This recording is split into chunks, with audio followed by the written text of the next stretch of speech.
Hi friends, ಹೇಗಿದ್ದೀರಾ? ಚೆನ್ನಾಗಿದ್ದೀರಾ? ಈ ವಿಡಿಯೋದಲ್ಲಿ ನಾನು ನಿಮಗೆ ಇವತ್ತು ರೋಸ್ ಕ್ರಾಫ್ಟ್ ಹೇಗೆ ಮಾಡೋದು ಎಂಬುದನ್ನು ತಿಳಿಸ್ಕೊಡ್ತೀನಿ. ಅದರ ಜೊತೆಗೆ ನನ್ನ ಹಳೆಯ ಬಾಲ್ಯದ ನೆನಪುಗಳನ್ನು ನಿಮ್ಮ ಜೊತೆ ಶೇರ್ ಮಾಡ್ಕೊತೀನಿ.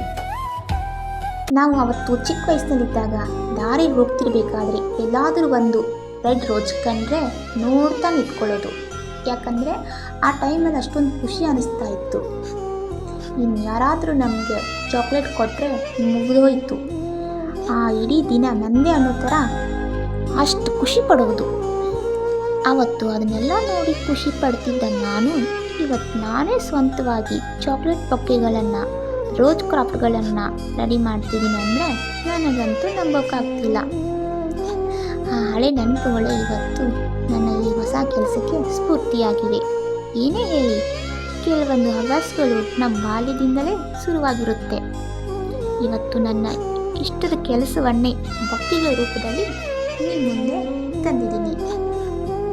ಇಷ್ಟ ಆದರೆ ಸಪೋರ್ಟ್ ಮಾಡಿ, ಲೈಕ್ ಮಾಡೋದನ್ನು ಮರಿಬೇಡಿ. ಹಾಗೆ ನನ್ನ ಇನ್ಸ್ಟಾ ID ಫಾಲೋ ಮಾಡಿ.